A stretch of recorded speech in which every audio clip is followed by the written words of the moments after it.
Here. Trustee Daniele. Here.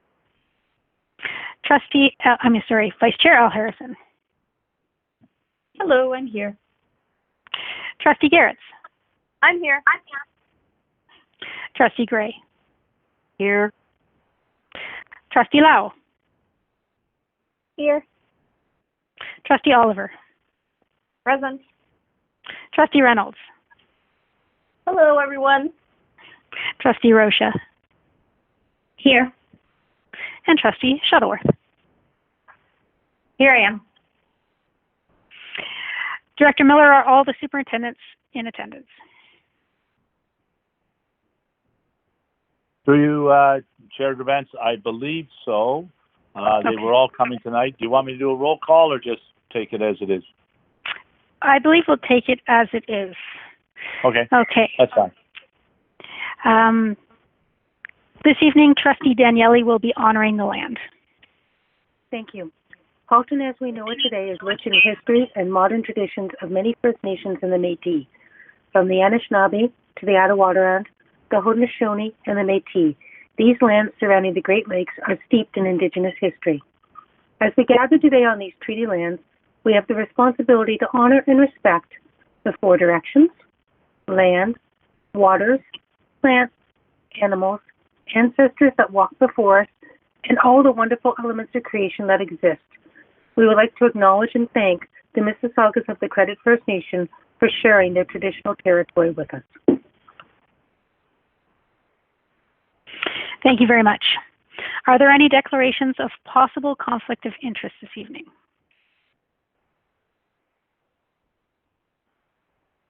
Okay, seeing none.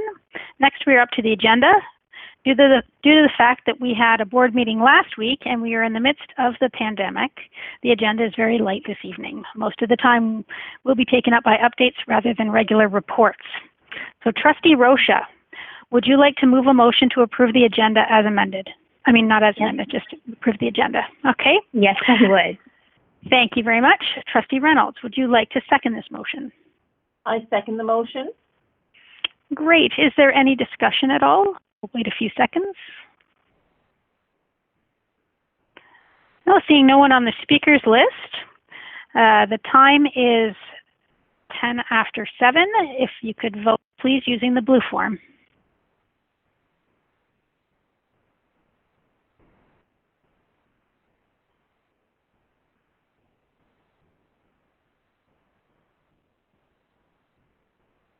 I'm just missing one response. Make sure you hit submit.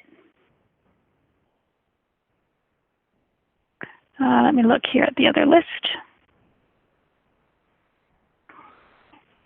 Sorry, I'm just finding the blue form, but my vote is yes. Their vote is yes, so we'll take that. So that carries unanimously. Thank you very much, Trustee Lau. I sent an email earlier today. The link would be as part of that. Okay, so there are no Inspire Board presentations this evening, and we have no delegations. We also have no presentations. So we are now up to the consent agenda. Sorry, I'm just technically working here. There we go. We are up to the consent agenda items. Trustee Amos, would you like to move a motion to deal with the consent agenda? Yes, I would. Thank you. Thank you very much. And Trustee Collard, would you like to second? Yes, I would. Thank you. Thank you very much. I'm going to put the motion on the floor. Be it resolved that the Halton District School Board approve the consent agenda action items and receive the information items for April 1st, 2020. Are there any items that need to be pulled for discussion? So I'm going to call out each item, and then if you have anything to bring up about that item, just put your hand up using the red form. Okay? So the first is the minutes. Are there any speakers for the minutes? Seeing none. And the order paper. Seeing none. Okay. So I'm going to call the question. It's 7:12. So all those in favor, please use your blue form.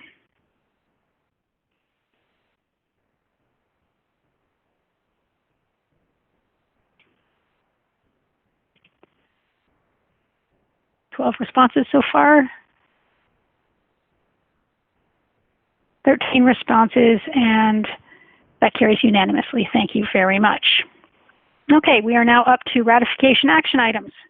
Vice Chair Harrison, do we have any business from private session that requires approval? Nope, we don't. Thanks for asking. Okay.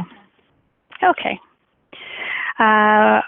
For action 4.2, April the 1st, as per the agenda, we have no action items for this evening. So we are up to 5.0, which is communications to the board. First off is item number 5.1, student trustee reports. Trustee Lau and Burns, do you have any report for this evening? Yes, we do. Yes, we do actually. Okay, the floor is yours. Thank you, Chair Events. Good evening, everyone. Trustee Lau and I hope you're all doing well. As it's only been a week since our last report, Trustee Lau and I do not have very much to present. However, our main update is informative. Due to the continued uncertainty as to when students will be back in schools, and given that further student senate meetings have been cancelled as of our previous report, Trustee Lau and I have decided to formally cancel HYLS this year. This is not a decision that we take lightly, but we believe that it is in the best interest of the well-being of Halton students and their families. Trustee Lau and I also wanted to ask the board what the current plan is, if any, to deliver report cards to students by the year's end as the ministry has promised. This is something that we've seen online on our Instagram accounts through the question boxes that we've put up, and this is the most common question that we've both received.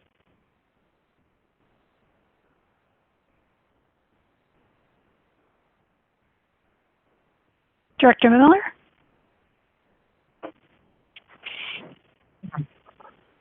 Sorry, through your Chair Grabents to Trustee Burns. The question wasn't clear enough to me on either my phone or yours. Could you repeat it, please?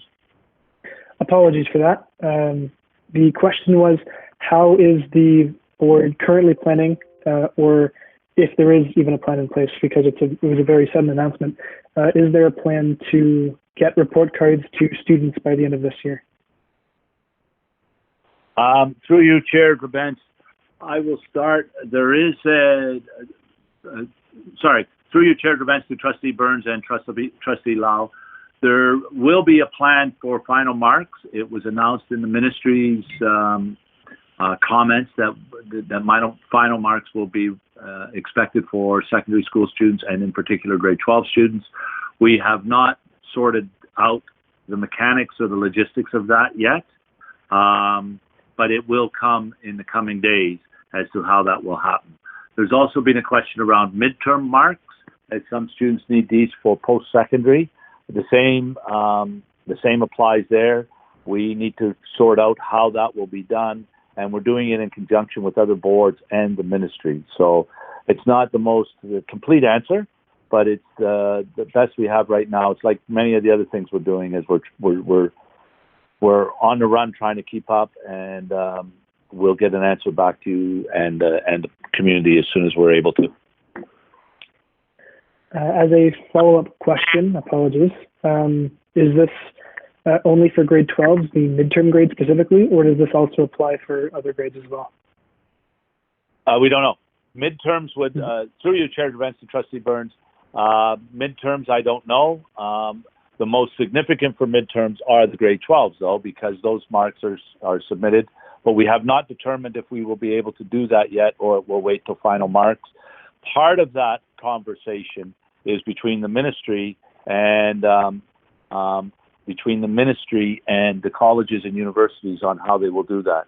So I very much suspect that midterms will only be for grade 12s once we figure out how to do that with them. And then final marks would be for everybody, but again, we haven't sorted out through that.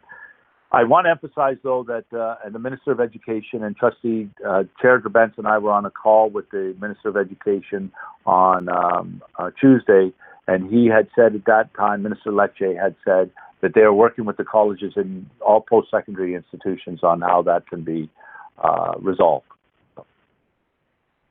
Wonderful. Thank you. I'll now pass it off to Trustee Lau. To end our student trustee report, I just wanted to express gratitude towards the board for allowing students to pose these types of questions and for being diligent for posting them on the board website.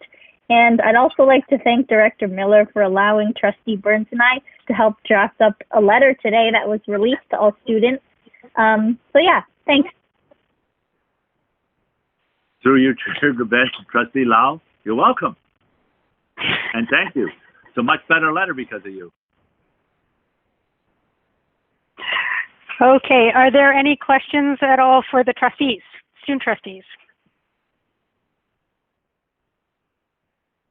Okay, seeing none, thank you very much for your questions, your report. We are now up to action items for April 15th. Sometimes we have items that meet established criteria to come to the board table twice before voting. We have no items. Actually, we do have an item on April 15th, now that I think about it, because we deferred the school naming to April 15th. So that actually should be in that area. And that was totally a miss on my part. I'm sorry. Because last week we made that deferral. Yes. Chair Grabentz, yes. The April 15th board meeting, you recall our conversation? Yes, and I'm going to bring that up during, I guess we can talk about it now, or no, I'll talk about it during the chair's communications from the chair. Okay, sorry to interrupt. No problem at all. Okay, so we have no information items for this evening, and are there any notices of motion at all from trustees?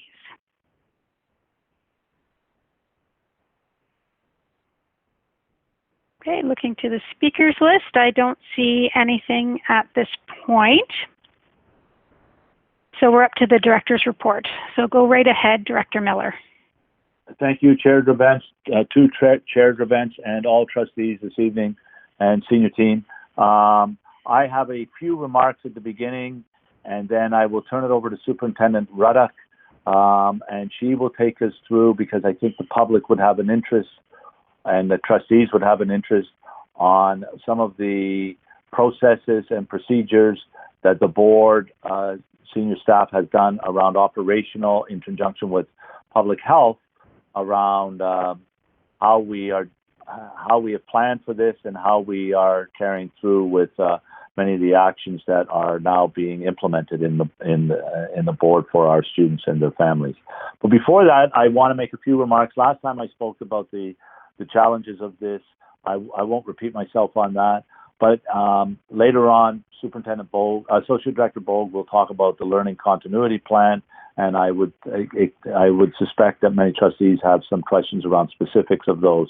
But I want to make some comments before that around the lens we have used to do this. And I'd also like to welcome General Manager Sari Taha and General Manager Dula Moa, who are also joining us in the board tonight. The lens that we have used through learning continuity, as you can imagine, it's highly complex, transforming education from classroom integration into distant learning, which is what we're doing. But the lens we have attempted to use in every case is an equity lens. And we've emphasized looking after each other to our administrators and them to look after their staff. And it has been a lens that we've looked at in every aspect, from the technology available, from the curriculum, how we will deliver it, who we will deliver it to, and so on. So I think it's important for trustees to know that. We have looked at how can we incorporate all our staff, educational assistants, ECEs, secretarial staff, school-based staff, along with their teachers and administrators, in how to support those students with special needs, our youngest learners in kindergarten and in kindergartens, how we can support kids who have English as a second language. So there is a lot of development through our learning continuity plan to recognize that, support that, and so on. We have, through the leadership of Superintendent Truffin, have looked at all sorts of technology, shall we say, stopgaps to help support people and students and teachers who may not have technology available. We have been in touch with cable companies around an issue that Trustee Garrett's raised last week around, shall we say, inconsistent internet service in some parts of the board. We're working with some of our providers and looking at alternative methods to get these students there, get the material they need and get them to learn. We've also looked at, in our communication, we've translated into many languages, and we've used many different platforms, websites, direct mail, social media, Twitter, Instagram, and of course, many of our staff have made phone calls. So we've tried to recognize the challenges that all families don't have the same access to everything, and so on. We have incorporated some well-being and mental health through Superintendent Zonnefeld's department on how we can deal with that. We're currently working with the Halt Learning Foundation to support kids with nutritional and needs, food needs, and so on. As we know, that's there. We have spoken to our principals and vice principals around how this requires a mindset change. And I think it will be an ongoing project on how we have to think differently on delivering curriculum to our students. So, having said all that, I wanted to say that this will be not perfect. I put out a video yesterday to the community. We know it will not be perfect. If we were sitting in the realm of perfect, we would not be dealing with the virus, and our kids would be in their classrooms and their teachers would be in the front of the rooms or the back of the rooms or the middle of the rooms, wherever they teach from. So we've asked the community for some patience and some flexibility around the delivery of the program because it will be needed. We have done our best, and we've asked everybody else in our board to do their best to recognize the challenges we have and the challenges of the students that they're dealing with will also have, and the families there. And let's try to be flexible and work together through this, recognizing all the different lenses and the different perspectives that our students are coming from, and the pressures and stresses that many families are currently under due to this virus. So that's all I have to say on that for now. I can take questions at the end, but I will turn it over to Superintendent Ruddock to talk about our plan and then go around a few of the trustees. It won't be as extensive as last week because much of it was said, but there is some new information that trustees should be made aware of. Thank you. Thank you. And through the chair to trustees, I'm happy to give you an overview and an update of the work that has happened to this point and some of the work that we have planned to move forward. As I mentioned at the last board meeting, we have two teams that have been working through this pandemic, the COVID response team. We started meeting in January, on January 29th, in fact, was our first meeting.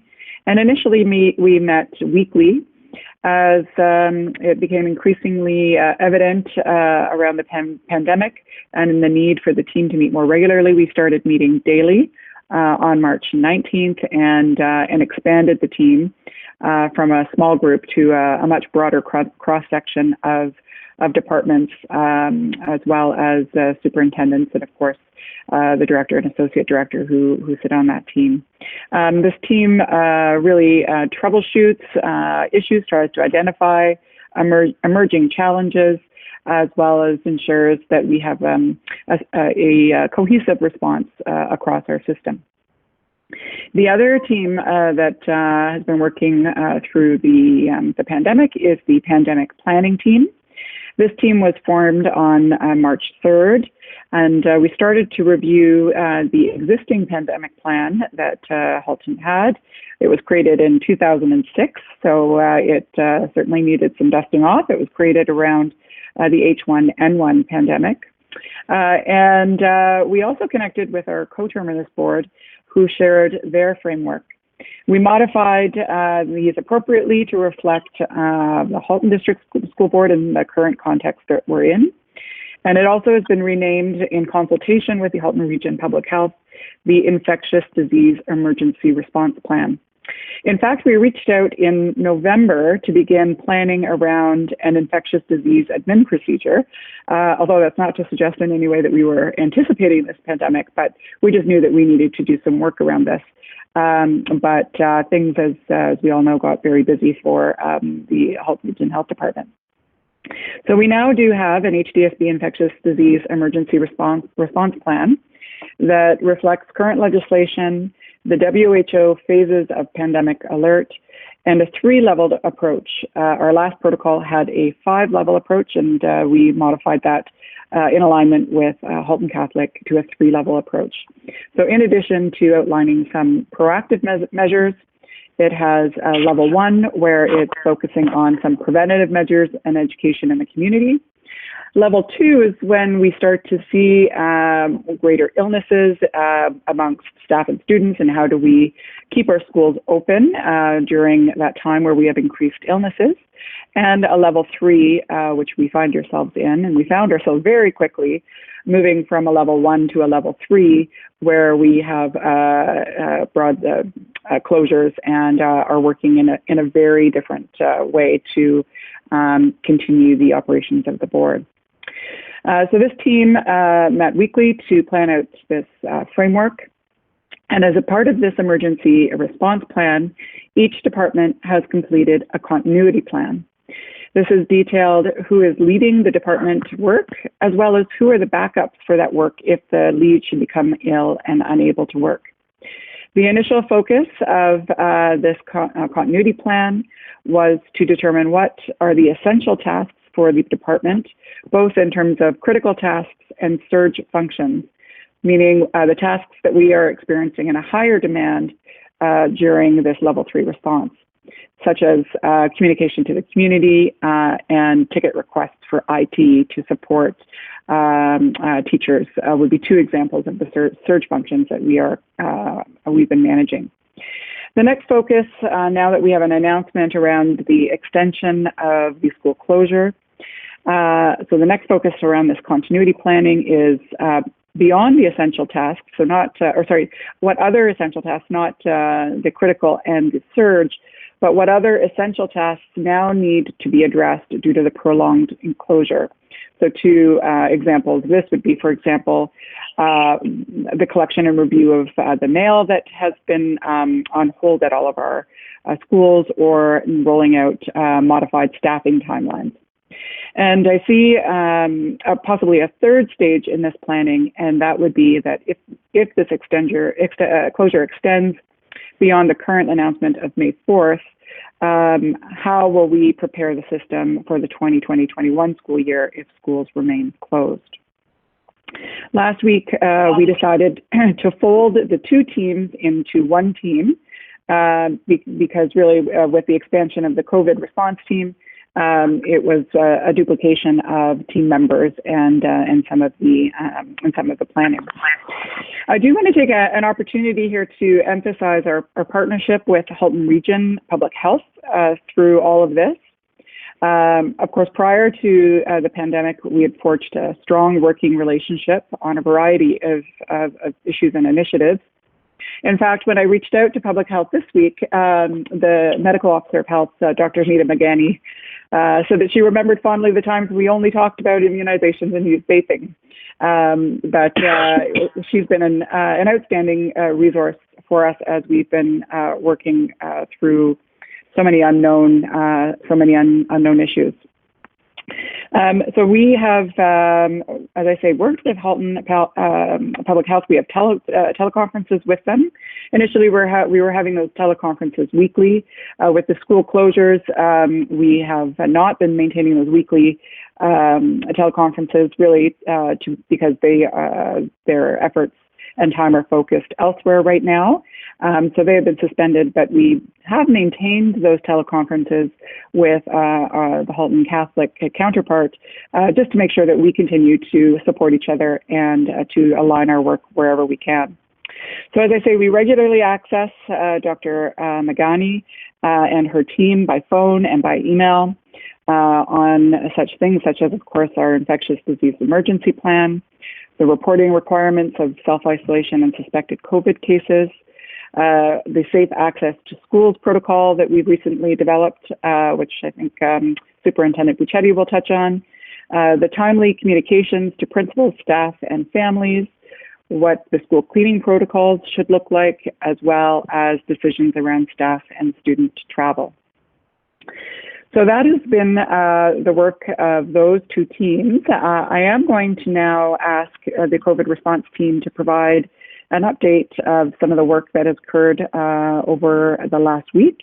And to do that, I'm going to call on some of the members, and we'll start with Associate Director Bogue, who will speak to the continuity of learning, and then involve Superintendent Salmini for the elementary overview and Superintendent Hun-Gibbons for the secondary. Thanks, Superintendent Ruddick. On the in continuity of learning, today we did release our plan out to the system. The plan went out broadly to both administrators and teachers. It was revised late into the evening last night after the release of the provincial continuity of learning plan was released. Our plan was very much in line, but there was a few little tweaks that needed to be done as we received some additional information. The plan really provides direction to the system and parameters, resources, expectations to keep us all moving forward as we roll out this plan starting on really Monday of next week. I want to emphasize, however, that although we're all trying to move forward in the right direction, that this is not a one-size-fits-all plan.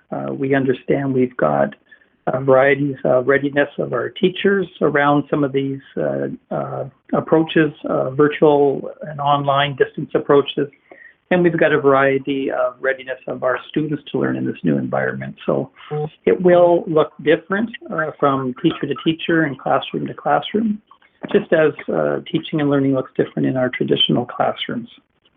One of the big barriers that we are working very diligently on is access to technology, both from a staff perspective and student perspective. You'll probably hear some more from some of the other superintendents, but we have, our teachers have been busy surveying families to find out in particular which families are in need of technology and our connectivity. And we are making plans to get some technology out to families. There's no question that one of the biggest barriers will be families that have no internet access, and this will remain a challenge. Again, we are committing to providing alternatives for all of our kids so that we can reach all of them, and we remain committed to ensuring that families that don't have connectivity, that our teachers will be reaching out and making an individual plan for that family, the plan that works with that particular family circumstances so that we can move forward. And that could be a whole host of things. We're still digging into options, but it could be the use of regular phone conversations. It could be using the more traditional mail and or finding alternatives to access some connectivity for that family. We're also really conscious of the demands on our families at this time. This is new for our families, new for us. We know there are added stress in our families with some parents perhaps working from home. We've got families with multiple children in the household, and so sharing technology within the home and accessing technology can be a challenge. We know we have families where parents and caregivers are essential workers and may not be at home during the day. They may be out working, and so we've got some challenges there as well. So. Not to mention our students learning in this new way. We expect there will be some frustrations. And I just want to reiterate Director Miller's comment. Our staff are working really, really hard. They will continue to work hard, but we know this will be imperfect. It will evolve. There'll be some growing pains, I suspect. But we are committed to really making this work well for each of our families and our kids out there. I want to just turn things over now to Superintendent Salmini and Superintendent Hun-Gibbons. They've led the work in elementary and secondary and can provide a little bit more detail about the plans. Hello, can you hear me? Yes. Okay, so for in elementary, our staff have been provided within the plan with resources in order to begin this phase 2 of the continuity of learning plan starting on April 6th. And within these resources, information was included first in helping staff to set up online, including very explicit step-by-step instructions for starting Google Sites and or Google Hangouts, because as Associate Director Bogue has noted, not all of our staff are at the same place in terms of familiarity with these platforms. It also included tips for building a community of learners in a virtual setting, which is something new. Also suggestions on possible structures for the day for our learners, recognizing that it's not going to look the same in every household and that there are different demands in every home. And then the fourth piece, adding content as the learning moves forward. And then in addition to that, subject-specific supports and resources for our teachers as they get going. Really some guiding principles in all of this work is that we're focusing on big key ideas and overall curriculum expectations as opposed to specific expectations, really trying to keep tasks simple, meaningful, and engaging. Balance of activities for students and keeping in mind that they may not have some of the materials that they would regularly be able to access at school. And considering starting with some concept reviews, check-ins on topics that they may be continuing from before the March break, and really being flexible and adaptable.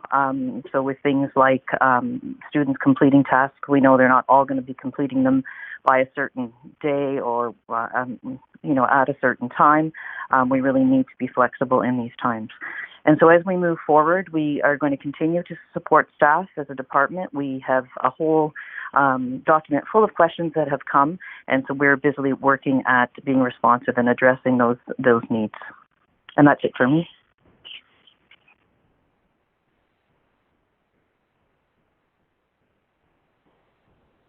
Okay. Hello, everyone. It's Superintendent Julie Hunt-Gibbons here. I hope everyone can hear me this evening. Yes. Yay.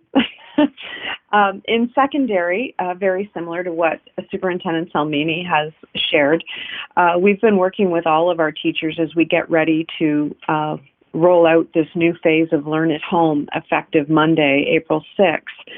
And we've really been trying to get people to gather around and recognize basic tenets that first and foremost, we have to look after each other. And that includes reaching out to students and connecting with students and ensuring that everyone is accounted for. Associate Director Bogue mentioned the surveys and the reach outs that have been going on. In secondary, we now have to figure out how that impacts the various different subjects that we have and what that will look like when we're providing a program for students, regardless of whether they have device or connectivity. It's very important that we're bringing everyone along. We leave no one behind. As has been mentioned, equity is at the forefront of all of our decision makings. So all students need to be able to take part in the learning, and all teachers need to be able to take part in the learning and the sharing of resources and the training that's available for them. So this is not a synchronous model, and in high school this has been a hard part for many people to wrap their heads around, that we're no longer looking at 75-minute periods and 4 periods on your student timetable moving forward, that there's far too much on the plates of our families that are out there and on the resources that are limited and shared between children within families. And so we are using an asynchronous model where teachers are posting work and lessons and videos and various discussion boards and other things, and then checking back in so that students can do this work when it works for their family's schedule. Superintendent Salmini and Associate Director Bogue have also talked about the pare down of expectations, because the ministry has been very clear about the number of hours that are age appropriate for age and stage of our students.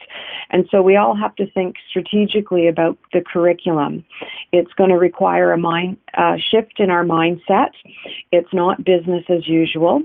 We have to focus on those key learnings, and we have to focus on assessment and evaluation that allows flexibility for the students who are doing it.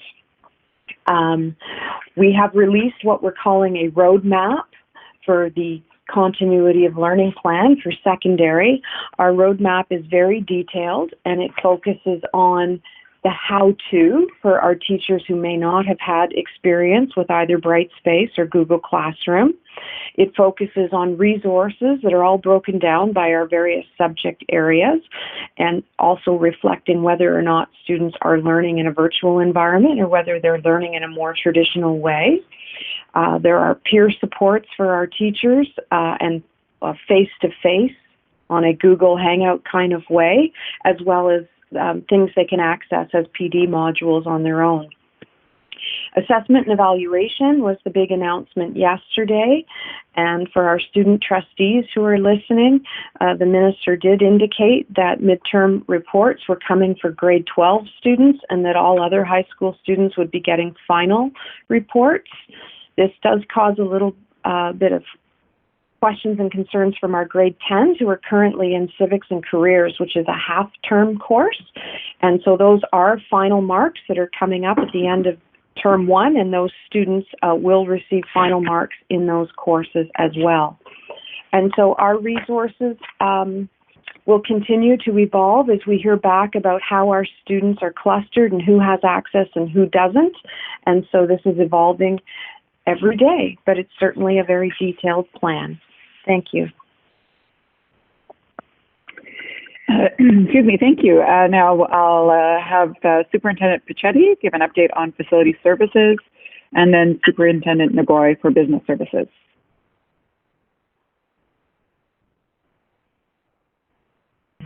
Thank you to the trustees. So from the facility services point of view, I think the big change from last week is we have installed signage in all our school grounds that very clearly states that the school grounds are closed, and included in that play structures as well as basketball courts.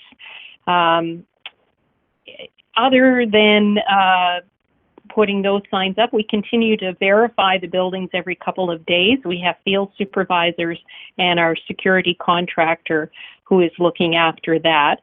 And we are planning to issue renewal work for the summer. We're working on how to do that through electronic tendering and receiving of bids, and where necessary, videotaping some of the interiors of the buildings, because we can't allow groups of contractors to go through our buildings as we normally would prior to tendering. So that's what we've been working on for the past week. Thank you.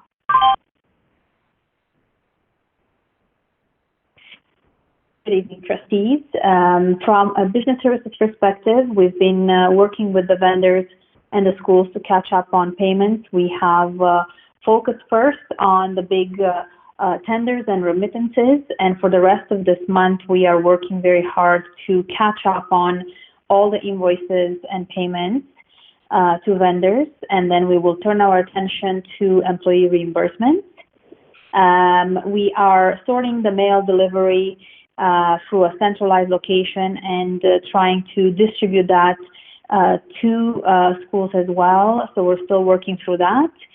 And we have been working with HLF in order to facilitate help for our schools and families, and trying to do so in this environment in a little bit of a more simplified way, but still being able to help our school communities.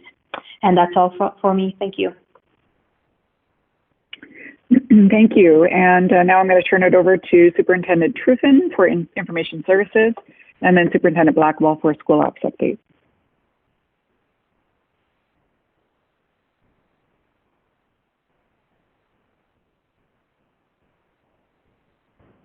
So Superintendent Truffin just texted me to let me know that he was got booted off, so I will go first. It's Superintendent Blackwell. Just very quickly, changes from last week. We talked a little bit about the fact that people will be moving into our community at this point. So registration is still available at every school and the Welcome Center. The information has been updated at the board website, and we encourage families that have not registered yet for kindergarten for next year, to reach out to the school through that contact information at our webpage and register your child for September. But we are open for business for registering new people for sure. Over and out. Not sure if Superintendent Trufin is back on. Not yet. Okay, so we'll go on to Human Resources, Superintendent McFadden. Thank you. As the closure continues, we have realized a need to increase our capacity for online work in Human Resources. So we've done that with the assistance of the Information Technology Department. We have been able to put the majority of HR staff now has the ability to dial into all of our systems. So that's necessary because, as you can imagine, transactional work is still ongoing. Babies are still being born, leaves are still being processed, replacement staff are still being hired. We have had to move staffing, postings, interviewing all online. So our staff is engaged primarily in this work and in helping our administrators understand how these systems will work in the new online or virtual environment. We have developed and are nearly finished developing role expectations for all of the staff in this distance learning environment. So those should be ready to be disseminated shortly. And we are also engaged in keeping our union partners with us throughout this journey and informed of the very many decisions that are being made on a continuous and very fast basis. Over. Okay, and we've got Superintendent Trufin back on the line. Good evening, everyone. I apologize for being disconnected. My update will be very brief tonight. I would just like to share with you our vice principals and principals in our schools have been incredibly busy, and they will be busy Thursday, Friday, and Monday, distributing computers to both staff and those students that require technology.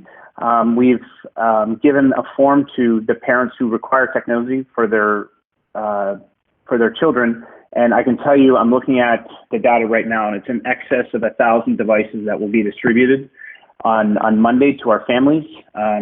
So that is a great thing that we're doing for those kids that need the technology, and I want to give 100% credit to our vice principals and principals who will be facilitating the gathering and the distribution of that technology to our families. Thank you. Over and out.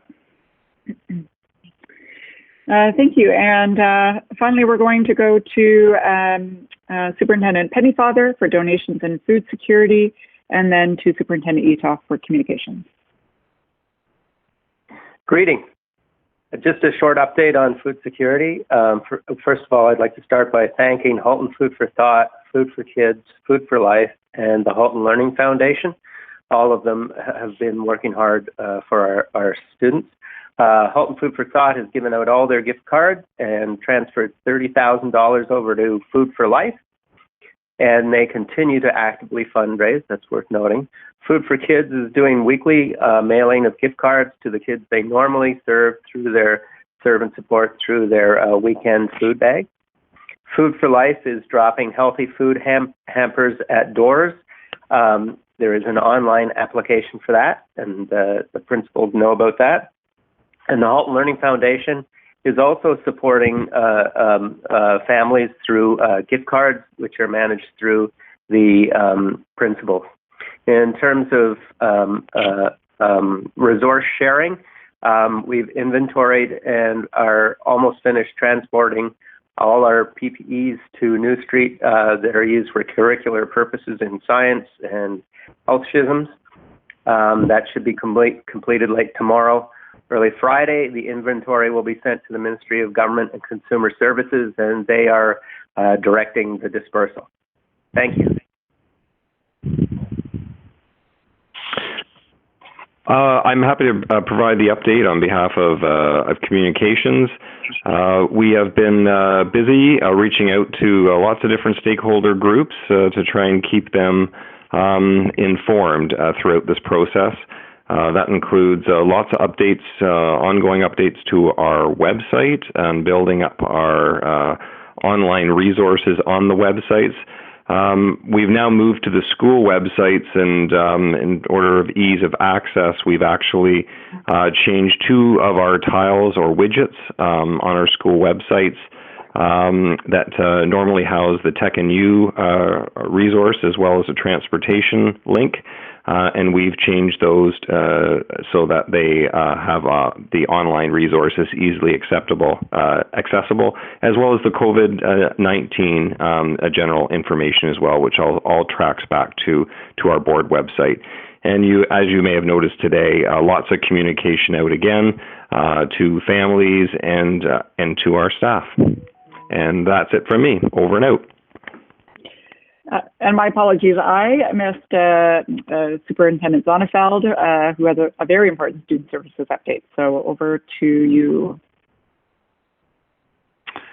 Thanks. Confirming that you can hear me? Yes. Great, thank you. Yeah, a number of things happening in student services. So we have resources up and available for teachers online. The focus is on supporting students with special needs in a virtual environment, so helping teachers do that well. Parent resources will be posted soon as well. We've started a Twitter feed, HDSB Student Services, that will be posting things as well every day, making that available for anyone that follows us, staff and parents. We have our staff. They've been doing direct connections and meetings with CERTs, special education heads, self-contained teachers. We're really trying to support them to engage in their teaching and support next week and doing that well. Mental health supports, Director Miller mentioned earlier. We've posted some really great resources on hdsb.ca. Parent resources are there. And we have great resources as well for staff on our internal website.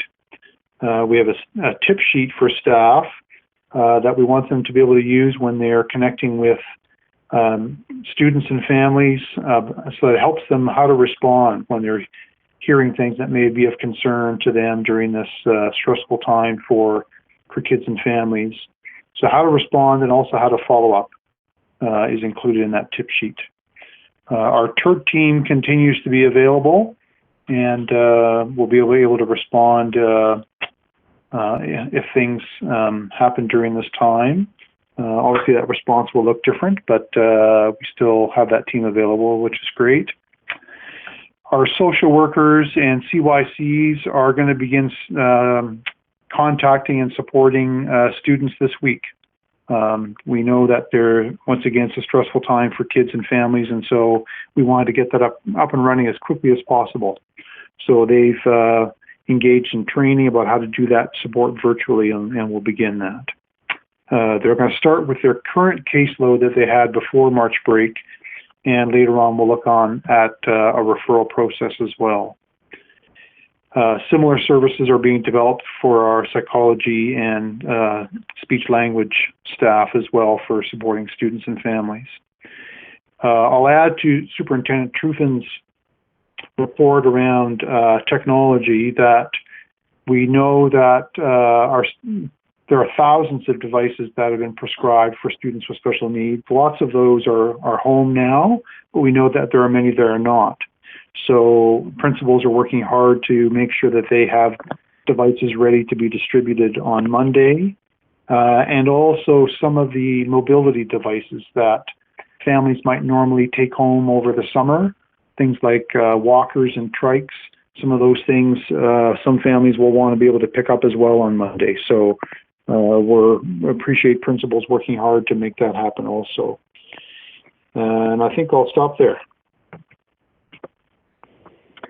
Okay, thank you. And the last piece that I'd like to share with you is that we have developed comprehensive protocols around the access to our schools for staff. So on Thursday, our administrators will be going into the schools to organize all of the equipment and devices that will be loaned to staff and to students. on Friday. The school is open to staff. However, it's opened in a very controlled manner with very prescriptive protocols that staff need to follow to ensure that they are themselves are protected, as well as everyone else that enters that building. The process starts with a self-assessment to ensure that they should participate in this process. If they're not able to participate in the process, we have two alternate ways to get their required materials, either a curbside pickup or an alternate site drop-off if they have a willing colleague that's willing to do that for them. We will have a small number of staff in the building at a time, and every 2 hours of staff entry, there will be a period of time where the building is completely closed and all of the high-touch surfaces will be disinfected. And then there will be another opening of a 2-hour window where staff come in. They have 25 minutes to gather what they need and to leave the building. And then on Monday, we will have the day where we have invited parents who have identified a need for a device or to borrow a piece of a specialized equipment that Mark's just spoken about. They will not be permitted in the building.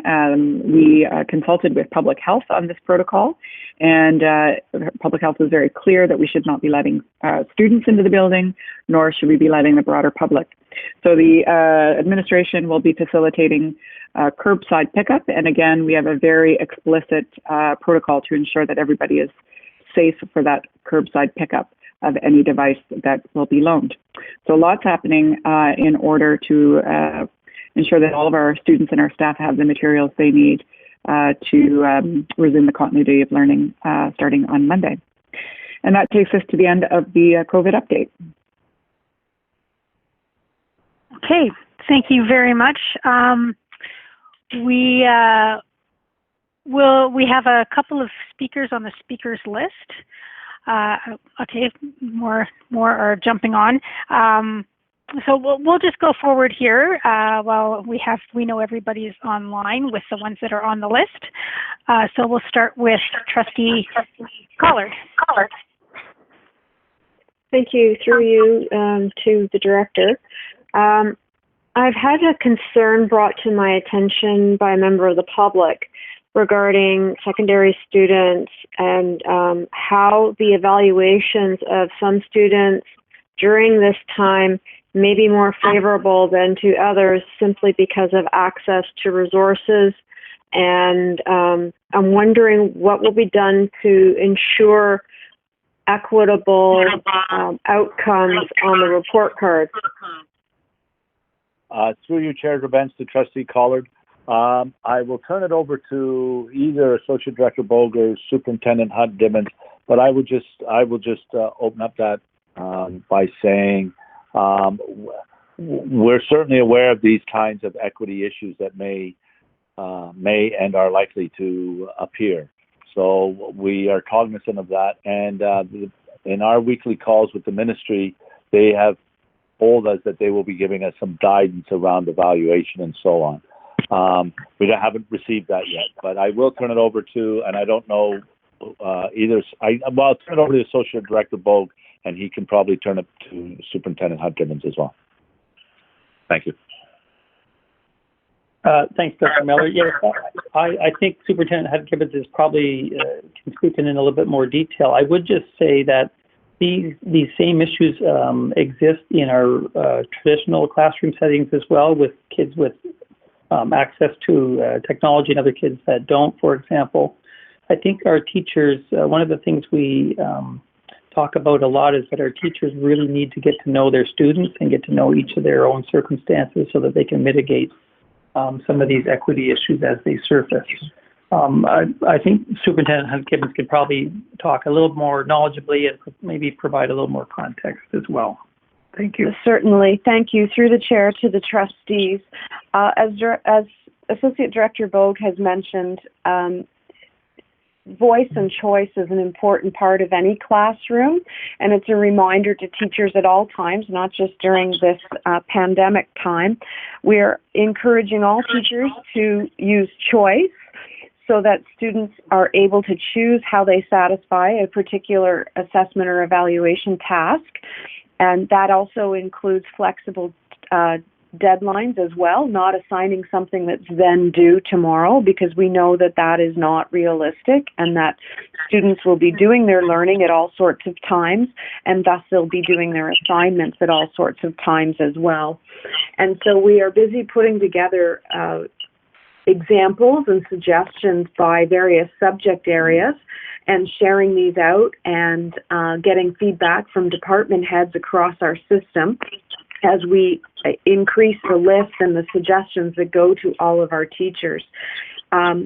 We're in an interesting position, Trustee Collard, to your point, in that while we are working hard to ensure that we're not overwhelming students, we're also hearing from parents who don't feel that there's enough work for students and that they should be doing more work and face-to-face work and writing tests at the same time. And so we're trying to bring everyone to the same page to understand what the expectations are. And to that point, we're working on a document right now that'll go out directly to students and be posted to them so they fully understand the expectations specific to assessment and evaluation as well. And we hope to have that out by the end of the week. Thank you. Thank you so much for that very fulsome response. I have no further questions. Thanks. Okay, up next is Trustee Amos. Thank you very much. First, I'd like to say it takes a village, and this is a very great demonstration of exactly that everyone is playing an important part of trying to make this work for all of our students, and I'd like to say thank you very much. And I'd like to thank Director Miller for the video he put out yesterday asking parents to have a little bit of patience, because we need to, parents do not understand what's going on. I've gotten quite a number of emails with some frustration and not understanding about what the process is. So I'd like to thank you for your explanation about the continuity of learning. And one of my questions, though, is about how will teachers communicate? Because are they going to be able to use things such as Google Hangout with the students and be able to do real time, or is it all going to be done by email to the students? Some of the parents are concerned that if they don't have the access to some live same time communication, that there will be some delays in their students' understanding and learning. Anyways, that's my question. Thank you. Thank you, Trustee Amos. Through you, Chair Drabentz, to Trustee Amos, I will turn this question over to Associate Director Boak. Thanks, Director Miller. I'll maybe get started, and the superintendent of program might jump in as well. We've had a lot of discussion around this, and we've heard from families, some who are saying, that they believe that the teachers should be online in front of their computers every day during math class, like it was in a regular face-to-face class. And we've heard other families saying, you know what, this is going to be a real challenge for us to even juggle when our kids can get online or not get online. So with that equity lens around all of this, and all of the other challenges that we would have in coordinating that sort of streamed effect or that regular classroom effect online, we've said that classes shouldn't be running synchronously, i.e. the teacher and 25 kids all online at the same time, because we know there will be students that will be left out for sure, for a variety of reasons. Either they don't have the technology, their sibling is on the technology, or a whole host of other logistical reasons. What we have asked teachers to do, however, is to make time, make a schedule, and communicate with their families that they would be online at particular times. And we haven't carved that in stone because, again, this is going to evolve a little bit. But during the week, and depending on how much time they have with their class, if they're a core teacher versus an optional area teacher, for example, in elementary, that they would post office hours or online hours when families and kids would know that they would be online and available for real-time responses to questions that are asked. And so families know if they have a question or they need some help and support, they can get instant responses, or maybe not instant, but quick responses. We also haven't ruled out teachers working with small groups of kids in a Google Hangout kind of setting.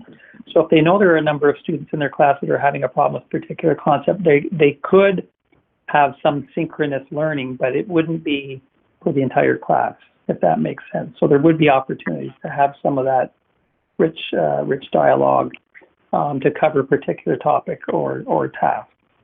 So I don't know if Superintendent Salmini or Hunt Gibbons may want to add a little more to that response, but I think that's it for me. Thanks.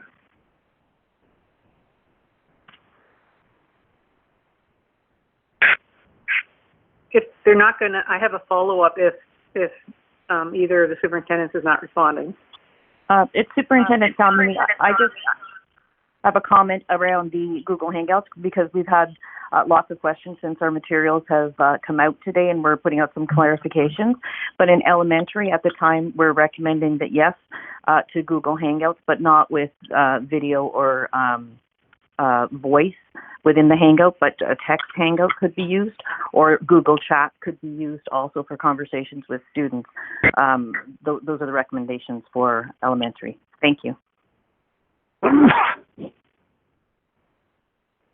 And I would just add that there are lots of secondary teachers out there who have been posting videos. So they're teaching a lesson at home and then they're posting the video so that a student can watch it at a time that works for them and for their family, rather than delivering that lesson in live time and risking that someone isn't able to participate. Thank you for that. Can I have a follow-up? Yes. Thank you. So thank you for that information. That's very good. I'll communicate that to the parents that have reached out to me. But so when, I know that in many cases administrators have been reaching out to parents. So when can the families or the students expect the teachers to reach out? Through you, Chair Drabentz, to Trustee Amos, I will again pass that over to Associate Director Bogue. I believe a lot of that has already gone on, but I'll pass it to Associate Director Bogue. Good. Thanks, Director Miller. Through you to through the chair to trustees, that work should be happening, and we know it has happened in many circumstances throughout this week. Teachers reaching out to make a connection with each of their students to find out technology needs. We would anticipate that starting on Monday, when we're sort of really launching this work, that regular communication would be happening regularly. Each day there'd be some kind of communication back and forth with teachers and kids. We would expect that sort of that individual communication would certainly happen whenever kids are struggling as well. Similar to in a regular classroom setting, if a student is not actively participating either online or through some other means, that there would be communication with families as well. We think that communication is really going to be the key here. We know this is going to be a challenge, this distance approach, and we know that teachers rely so much on relationships with their kids and their kids' parents and caregivers as well. So that communication will be occurring on a very regular basis. Thank you very much for that. Okay, Trustee Gray. Thank you. Through the chair to Director Miller. We heard earlier that a plan is in place and communication has taken place with parents and guardians with regards to the collection of resources and tech devices and assists on this coming Monday. Is there a plan, should parents not be available, to collect on the Monday? What is the backup plan? And the second part of this question is, once students have in their hands tech devices, is there tech support being offered by the board to assist any students who may be experiencing any difficulties? Thank you. Thank you. Trustee Gray. Through you, Chair Grabench, to Trustee Gray and all trustees.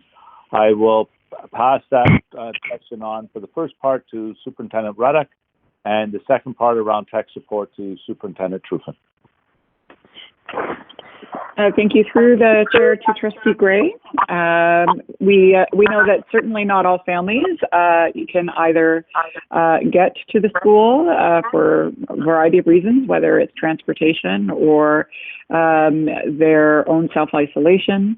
Or they can't get to the school on Monday per se. So the principal will certainly problem solve through each of those scenarios and offer a solution. It could be making a time to meet on another day, or we do have, as I mentioned, a alternate site drop-off protocol if there was a staff who volunteered to do that, or if the principal, of course, would be willing to do that. So there are some backup plans to address that need, but we know that this is a priority for our families and that the vast majority of them will be able to make it work for that Monday to come to their assigned time. Hello, and just to add to what Director Miller has asked, in terms of tech support, we will operate kind of like business as usual, using the teachers first as a point for support to help their student. And Top Desk, which is our ticketing system, has remained open, and our technology department has been closing tickets on a regular daily basis. So no question, the first point would be the teacher, and if the teacher needs to provide some additional support that they can't help the student with, then we would create a Top Desk ticket. The one nice thing about our learning management system is it is G Suite. It doesn't require additional software. We're giving out Chromebooks. Students have laptops or Chromebooks at home, and it's either in high school D2L or the G Suite product for elementary. So we don't anticipate too many problems for tech, but certainly, absolutely, Trustee Gray, we will support our students any way we can. Thank you. Thank you very much. Okay, Trustee Oliver.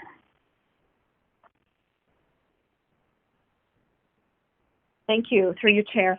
So first of all, I do want to acknowledge the tremendous amount of work that's happening in problem solving in every aspect of the academic and corporate functions at HDSB. And I recognize that some of these things are might be taking a little bit longer to work out, etc. As a parent of a secondary student, I have to say I'm happy to hear that there is a document going out listing or outlining student expectations. And I do like to see that kind of a focus on data communications from the teachers, listing their expectations and assigning the work. I think the idea of timelines and when things get done, I think that we're approaching the staff are approaching that from absolutely a great level, because that is a reality for many students and their families, that things are the schedules are different, things might not work as we expect. I started to hear some of the answers that I was looking for in terms of how we support our students with online learning, because not every student can buckle down, open up their Google Classroom, go into the website, look at the lecture and actually learn actively and get anything from it, even if they try. It doesn't work for every student. So in an ideal world, I think we would like to see recorded sessions from the teachers. And it doesn't even have to be that particular teacher for that student. We could have a centralized effort of, area specialists recording the lectures, for instance, science, grade 10 science, and then making those available to students so they can go in. It's always better when a teacher explains it to you. It'll feel more like a classroom style learning. And then with that can come the whole, assignment, Q&A, whatever the work would be assigned. and the idea of having a scheduled kind of a Q&A session when students know that at that time they can log in and the teacher will be answering questions.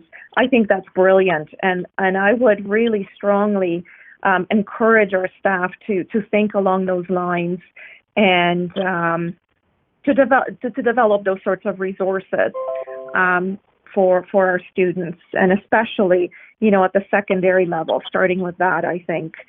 So is a webinar type learning or Skype or any kind of app possible at this time?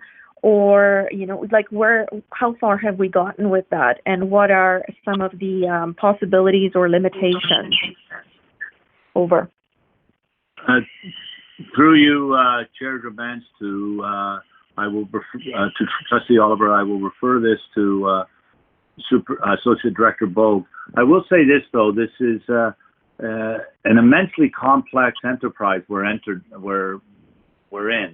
and we've been following along ministry guidance and ministry advice around these things, and working together with other boards to come up with what we have produced, which will not be dissimilar from what other boards are doing. I would also say that most of the training around tech that students may require will likely be carried out by their own classroom teachers, because kids, that's who they will identify the issues to. So because there probably will not be a consistent error. There'll be many different, and they'll have to be kind of individualized, and I'm sure most of it will be with teachers, but the teachers have access to our IT department to help them with that. Having said that, I will turn it over to Associate Director Bogue for the remainder of the answer. And I would like to just send this straight over to Superintendent Gibbons, because I think Trustee Oliver has mentioned made a few wise comments, and there are things that I think are happening and actually have happened even prior to this distance learning. So maybe Superintendent Gibbons can talk a little bit about some of those examples. Certainly. Through the chair to Trustee Oliver, the formats that we use in secondary are Brightspace and Google Classroom, and both of them have built-in tutorial supports for students. So if a student hasn't had the opportunity to work in a Google Classroom format in any of their existing classes to date, then part of getting up to speed is learning how to use it. And the same goes for using Brightspace. There's a built-in student orientation right in that software piece. So assigning, checking in, being able to show up online is doing a participation activity. And then, as we're just in the very beginning of this, teachers then noticing, more importantly, who hasn't shown up online and who isn't there, and to reach out and to find out, is it because they haven't figured out how to, or is it because they don't have a device or the connectivity to be able to, and then the need to follow up and to figure out how we teach that student who isn't there, which goes to the point that the reason we're not doing 75-minute lectures or let's all be online at the same time is for the very reason that not everyone can, and that would include the teacher. And so in using Brightspace and Google Classroom, we have lots of wonderful built-in supports that are right there. And to echo what's already said, the teacher will be the first point of contact. And then, of course, we do have all of our experts within our schools and in the program department. All of our teachers who teach in e-learning are all Brightspace experts. That is the D2L platform for all online learning in Halton. And as well, all of our teachers that are doing blended learning already in all of the schools use Google Classroom and use it very fluently.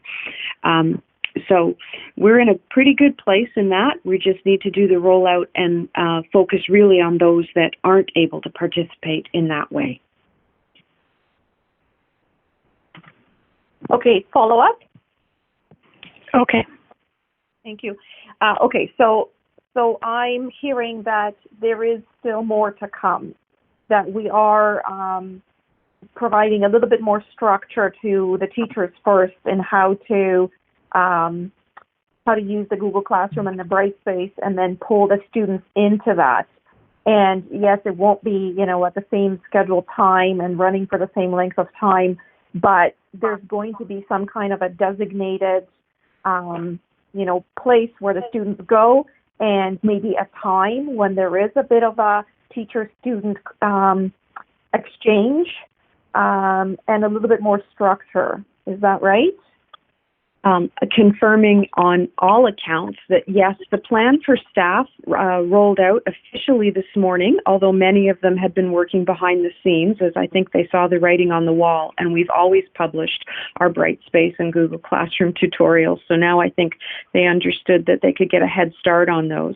So that gives them through the end of the week to ensure they're understanding those pieces, and then to roll out the pieces to students so they're available to start on Monday. And everything else you've said is a perfect recap of our understanding of how things will go. So connectivity first with students, check-ins regardless of whether you're an online or not online learner, and then moving forward from there. And of course, everyone's first task should be creating a classroom community online.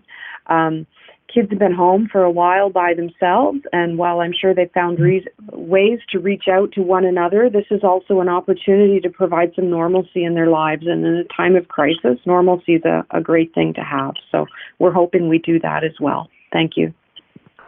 And I would like to weigh in on that as well.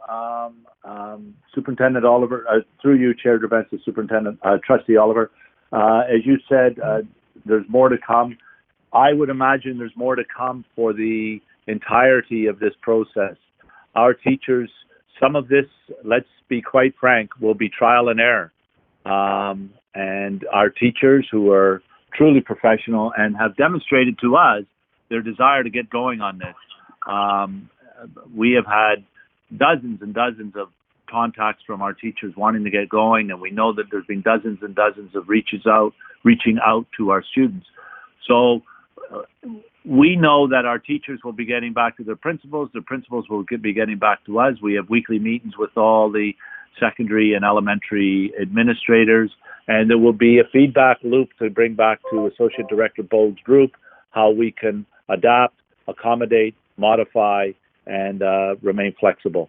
I would say this, in my video message to the community that Trustee Amos mentioned a few minutes ago around me asking the community to be flexible and patient with us, we also need to be flexible and patient as well, and we will be. So there's a bit of a feedback loop, because we know that this is not going to be perfect. We have tried our most to get equity, and I know that there will be challenges around that, and we will have to address them as they come forward. So, yes, there's more to come, much more to come. Okay, so just a final comment for me. So I'm very happy and relieved to hear all of this, and I know that we have many superb teachers, and for many, this will be an excellent opportunity to try their creativity. I did hear Superintendent Fitzgibbons say that there are some teachers that are recording lectures and so on, and I'm hoping that any teacher that does that can be pulled together into some kind of a central, area where any student from any school can access that particular topic should they need to, have somebody else explain it differently or whatever. I think that would be a great use of our staff's creative talents. So thank you very much. Okay, thank you. I know there will be a lot more questions come 5.8, which is trustee questions and comments. But before we get there, we still have a few other sections to go, and I know Director Miller has more in his director's report. So go ahead, Director Miller, the floor is yours. Well, thank you, Chair Gerbents. Well, actually, the floor will not be mine. I'm going to turn it over to Superintendent Nagoy, who will talk about very briefly about EDCs and economic budget outlook. Superintendent Nagoy. Thank you, Director Miller. Through Chair Gerbents to all trustees, I wanted to provide a quick update with regards to the economic outlook that was released by the Minister of Finance on March 25th. And in particular, at this time, the province didn't feel that a full budget and a long-term outlook would be something that they could provide given the current situation, as things do change quite rapidly. However, they did provide an update for next year, or a forecast rather for next year. With regards to the education sector, that shows an increase of 0.5 billion for our sector, but that includes 1% growth for compensation. It includes the proposed changes to class size for secondary panel, and has a focus on mental health, STEM, and specialist high skills major areas. We also see that a capital spending for education was forecasted to decrease by approximately 0.4 billion or 400 million, so down from 2.6 billion to 2.2 billion for the sector. So a decrease in the capital spending, a slight increase in the operating spending. However, that includes both growth for enrollment growth projection as well as the 1% compensation increase, which gives us a bit of an indication that we're probably looking at a status quo grants for student needs, or potentially some areas being slightly modified. We are also looking at our own projections in terms of revenue from other sources. Given the economic outlook currently, interest revenue will be reduced, given that the Bank of Canada has been reducing prime over the last few weeks. And we're also keeping a close review of our applications for international students and the situation around the world in terms of travel. Last we've heard, the grants for student needs are still expected to be released later in April, and as we have more information, we'll provide that to the board. And with regards to education development charges, Superintendent Ngoy, can I? There is someone on the speakers list, and I'm wondering, Trustee Reynolds, is your question having to do with the update we just received? Oh, thank you for asking. No, actually, I will go back on the speakers list. It would be regarding the COVID update, but I can wait for questions and answers, trustee questions and answers. Thank you for asking, though. Okay, thank you. So Superintendent Ngoy, go right ahead. Thank you. So with regards to education development charges, in November of 2019, the regulation changes to Ontario Regulation 2098 on education development charges came into effect. Essentially, there were two changes at that time. One, a change that permitted an annual increase of a maximum of 5% or 10 cents per square foot for the non-residential rates. And the second area was additional institutions being exempt from paying the education development charges levies. For our board, the amendment to 2018 bylaw would be required in order to reflect the changes to the exempt institutions that have been passed into regulation. We do this as a coordinated effort with the Coterminous Board in order to allow for efficiencies at the Municipal Clerk's office as they apply our bylaws to any new development applications. And the intent is to provide the board with a report on amending the bylaw in May. And the proposal, as I mentioned, will be around exempting certain institutions. We do not qualify for an annual increase in the rates for residential or non-residential rates because we are already at the maximum allowed rate under the current regulation and based on the background study that is reflected in our bylaw. And I'd be happy to take any questions. Thank you. Okay, are there any questions for Superintendent Ngoy on either one of the topics that she spoke about this evening?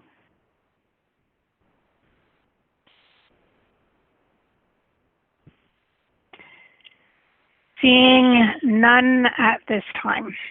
Thank you very much. And I just want to take an opportunity to say thank you very much for the update that we received earlier. I do have questions that I will bring up during trustee questions and comments. So on to communications from the chair. So a couple of things. The first is that the director and I were on a conference call with the minister on Tuesday morning, the 31st. And it was I would say, a good teleconference call. We had an opportunity, it was with the whole 72 boards and school authorities across the provinces. And the minister and deputy minister answered questions that were asked. And they fell into several different groups, but the ones that that I'll bring up here that are probably pertinent are the fact that I know many people had been asking about our donations, and Superintendent Pennefather has talked about our donations, and just to let people know that that is happening across the province, and the minister thanks everybody for doing that. Chairs were asking about being mindful of family situations, and the ministry will also be putting out some additional resources for parents to help with that. Telecommunications for families, so internet connections, etc. The ministry is working through a portal that they've called Ontario Together, I believe. Yes, Ontario Together. They're working with public and private organizations to try to come up with solutions, and there have been proposals that they're looking at from telecommunications companies. They realize that there are issues, and there are probably issues in our own board with regards to in the rural settings with regards to internet. So they are looking at that and trying to work with the telecom companies to make that better. Another issue that came up was technology with regards to cybersecurity, and just a reminder that everybody, both parents, well, I know the schools have, or the school boards have cybersecurity, parts of their departments and stuff, but that parents also and students need to be mindful of cybersecurity as well, as the systems, our systems can be vulnerable if everybody's not careful, and there has been a bit of an uptick in phishing and stuff around the province. Also a question of a school extension into the summer months. And the minister said that it is still too early, that decision has not been made. And so as we kind of go along in what seems to be kind of 2-week increments, when that time needs to be, he will announce it when it's appropriate to be announced, if it needs to be announced. He reiterated several times, both in this conference and in the press conference, that their intention is, if it is possible to provide a safe learning environment for students and staff, that their goal is to get back into the classroom, but the number one priority is safety. So that they're working with the direction of the provincial health officer. And then the other thing that I need to talk to, or I need to mention to trustees, and we actually need to make a decision this evening, and I've sent an email. I sent it, I'm sorry it was so late, but this has kind of come up, is that our meeting on April 15th conflicts with Passover, and also, if we were to have a meeting next week, just for information, which will probably only need to be about an hour, but is seen as these information updates are quite good for our community to hear, good for transparency and accountability, and so that meeting also, if we were to have it on the 8th, would conflict with Passover, and so we're looking at perhaps having that information meeting on the 7th of April during the day in the afternoon, and in consultation looking at what's available from a trustee schedule as per the doodle I sent out, and in consultation with Director Miller, and knowing that it would be very good to have Associate Director Bogue available. We are looking at 3 o'clock on April the 7th as a meeting time for approximately an hour. And then the regular board meeting that would be on the 15th of April would occur at the same normal time, but on the 14th of April, so Tuesday the 14th of April. So we need to make a motion tonight to adjust the meeting on the 15th and to add the an information meeting on the 7th, and which would be more of a committee of the whole session, information session. So I sent out at the end of my email a proposed recommendation. So if you would indulge, it would be it resolved that the regular meeting scheduled for April 15th to 2020 be moved to Tuesday, April 14th, 2020 at 7 p.m. and that the trustees of the Halton District School Board meet for a committee of the whole session focused on receiving updates on topics related to continuity of learning on Tuesday, April 7th at 3 p.m. Would there be anybody that would second that motion? Anybody can jump in. I can second that motion. And that is, who is that? Leah Reynolds. Thank you. Thank you, Trustee Reynolds. Okay, so is there any discussion at all on this? Please use your request to speak form for this.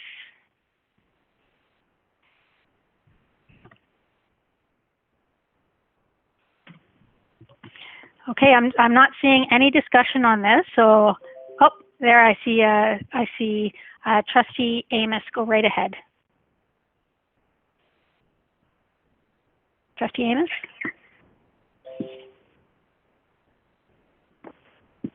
Hi, can you hear me? Yeah, yes. Thank you. The motion that was coming forward for the 15th around the school naming, are we going to delay it again? I just want to, because I need to communicate with my community. I think we can work it out to do it at that meeting. Oh, the echo on this. If you do you think there would be an issue with that? No, I don't. I just want to make sure, because I want to make sure that if they have anything to say, their voices are heard. Absolutely. So I think we can go forward with it. I've looked through the procedure, and we should be able to manage it. Okay, thank you very much. Okay, Trustee Gray. Thank you, through the chair. I just want to say thank you very much for this change coming forward, because I think it's very, very important that we honor these very special dates in our community. My question is, have we ensured that the calendar that we passed on March the 25th, the school year calendar, does not present such similar problems? That's a good question. And through your chair events to Trustee Gray, we don't foresee any problems. It has to be submitted by the beginning of May for ministry approval. Associate Director Bogue has submitted it, and it's in the hands of the ministry now, but we don't envision any delay in that because it was approved by our board. May I follow up? Yes. Yes, I just actually was, to the director, I was being more specific about ensuring that we are not conflicting with any religious dates as we have in our current calendar. Through your chair of events to Trustee Gray, sorry, I misunderstood what you had said. I will turn that over to Associate Director Bogue as he was the chair of that committee. Yeah, thanks, Director Miller. Through the chair to Trustee Gray and all trustees, we don't foresee any issue there. We had a lens on days of significance. Our equity and human rights officer was on the committee as well to help us keep an eye on that. So we think we are in good shape. Thank you. Thank you. Okay, so go ahead, Director Miller. Sorry. Through your chair of events, Trustee Gray, and I actually think it's for the chair and the vice chair of the board. I think we need to, prior to putting out all board meetings for next year, because those are not on the calendar that goes to the board, we need to take a look and have our equity department or Dr. Amoa to take a look at those to make sure that we have no conflicts for board meetings and committee of the wholes, for any committee of the whole. So I would suggest we do that early in the school year next year, if not prior to the beginning of the school year. So that's a suggestion, Chair. That sounds good. That sounds good, and I think perhaps in May would be a good time to take a look at that. Sure, we'll get it to our equity people, and they'll get back to us. Thank you. Okay, sounds good. Okay, so seeing no more speakers, let's vote on this recommendation for adding the meeting on the 7th at 3 o'clock and adjusting the date and the date of the meeting from April 15th to April 14th, but scheduled the public meeting at 7 p.m. All those in favor, please use your blue form. Oops.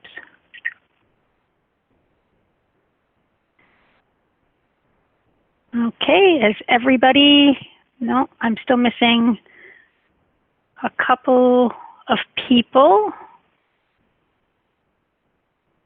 There we go.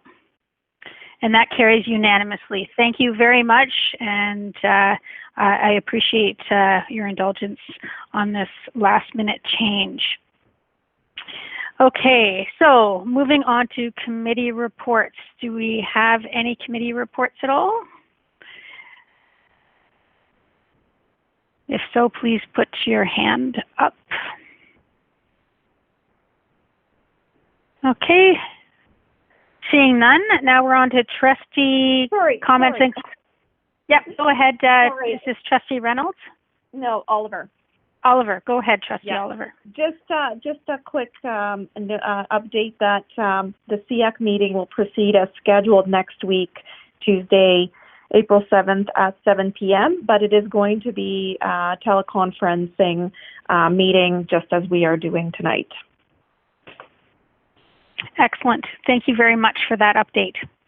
Okay, so now we're moving on to trustee questions and comments. Trustee Reynolds, go right ahead.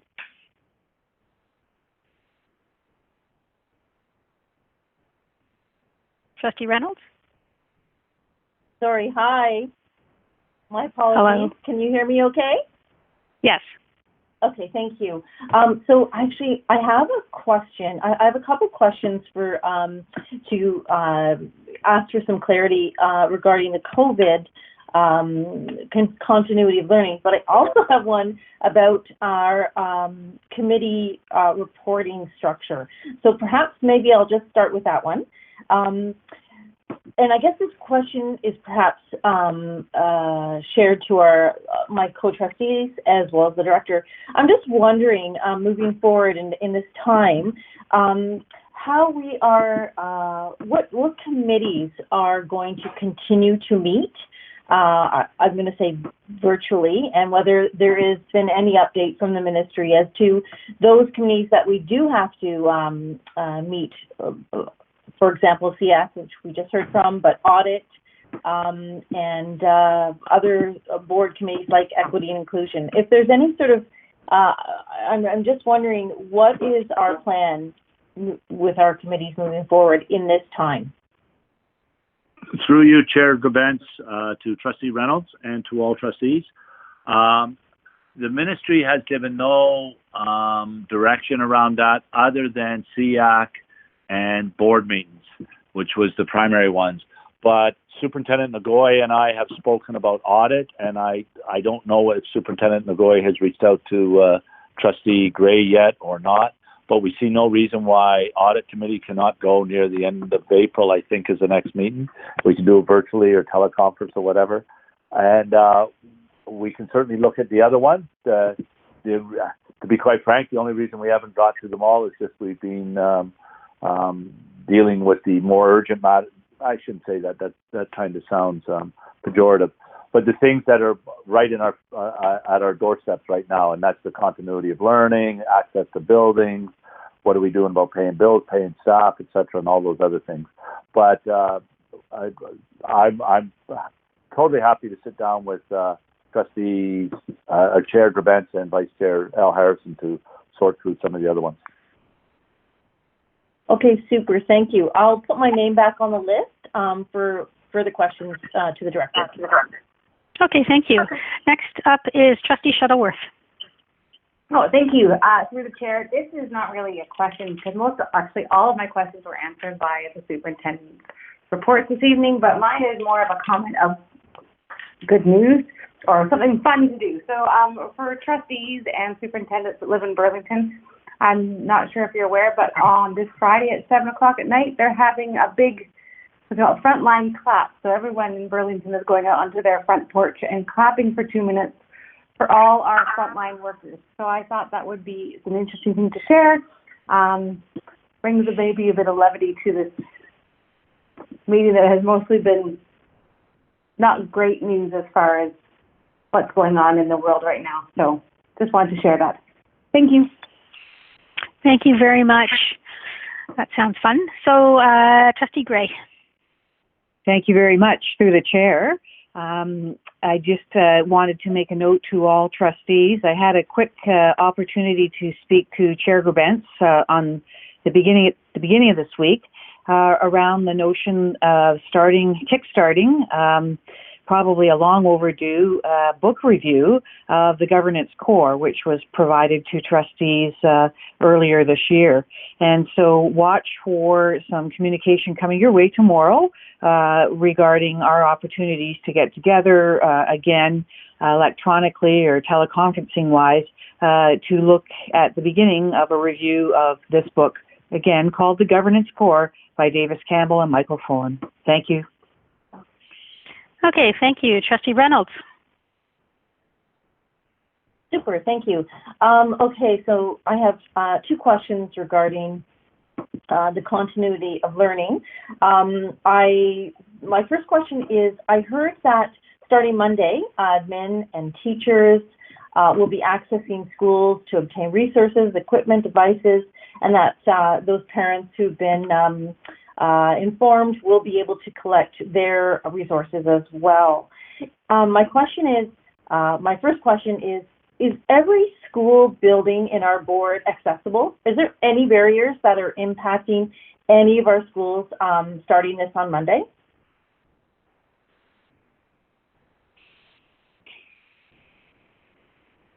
Director Miller? Yeah, sorry, I was muted and then takes a second. Through you, Chair Gerbentz, to Trustee Reynolds. Before I'm going to refer to one of the other superintendents, but I want to make sure I understand the question. When you say accessible, what do you? I guess I'm not sure what you're referring to. Are you talking about general accessibility for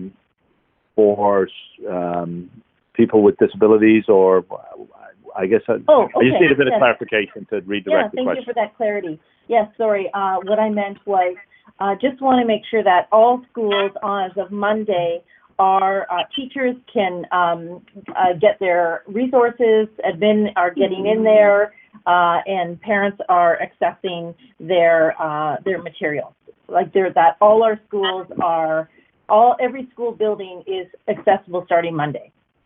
Okay, I understand the question now. Through you, Chair of Events, Trustee Reynolds, no one will be going into the buildings on Monday. The parents will not be accessing the buildings, nor will students. Right. It's curbside pickup. So there should be no issue with accessibility in those cases. The accessibility into the building itself is on some tomorrow and some on Friday, but that's only staff. Right. So that's what that is. Okay, super. I believe, sorry, one of the superintendents just texted me about a specific school where there may be an issue on pickups. So I'm going to turn it over to, I'm not sure which superintendent I'm looking at. I'm going to ask either Superintendent Ruddock or Blackwell, because I think it's in Superintendent Blackwell's area. Through the chair, I can respond to that, and certainly Superintendent Buccetti can jump in. The school that I believe is being referenced is Burlington Central. Because of the construction that is currently happening at that school, the staff are not able to enter. It would not be a safe environment. It is in a significant state of construction, and so alternate plans have been made for the staff at Burlington Central, and as well as the students who need devices from Burlington Central to access the devices from another school, Nelson High School, I believe. And we're hoping at a later date, once the school is in a better state and Facility Services has had an opportunity to clean it to a level where it is safe for teachers to access their instructional materials, they will be provided an opportunity to do that. I also just want to clarify that for Monday, it is not an opportunity for families to collect students' personal belongings. We certainly hope that there will be a day that that those items will be able to be retrieved from the school, but for Monday, it is only by invitation when the school knows that a student needs a device, and arrangements have been made for the student to loan that device, or they have some prescribed technology or equipment that they need for the other aspects of their program. So it's not an opportunity to collect things from lockers and that kind of thing. It is solely focused on what is needed for the learning to occur at home. Okay, super. Thank you so much for clarifying that. I understand that completely now. May I continue with my second question, or would the chair like me to go back on the line, on the list? Go ahead, Trustee Reynolds, as long as it's not huge. No, okay. My second question is, I've been hearing from parents, they're asking a lot of questions, and I'm just redirecting them back to their teachers or their principals. But I'm wondering if there is, and I heard Associate Director Bogue speak about potentially a Q&A or an area where some broad-based questions can be directed. And some of these comments that I'm getting are quite interesting and helpful, and I'm wondering if where I could send them to. Through you, Chair of Events, to Trustee Reynolds, I'll pass that on to Associate Director Bogue. Thanks, Director Miller. If I understand Trustee Reynolds' questions correctly, are these more general questions with respect to the COVID situation? Are they more specific to teaching and learning? I guess we are happy to receive those questions. We do have an FAQ for families that's on our board website, and there's a host of information there in a variety of areas. So I think it's somewhat dependent on the nature of the questions, but we'd be certainly happy to receive them and try to provide some responses. Yes, very good. It is regarding the COVID continuity of learning, and I will forward them to that to the FAQ. Thanks very much. Okay, Vice Chair Al Harrison. Hello, thank you very much. Through you, Madam Chair.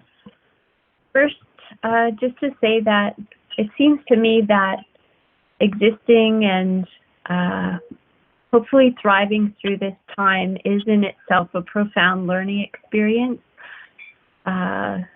So while some of the curricular expectations may not be met as we had envisioned them, I think that getting through this time in a good way together, as is being said a lot, is the most important learning. So I have two questions that kind of follow along on that. And thing number one is, we talked a lot about surveying students and families regarding tech. And I just wonder about beyond tech.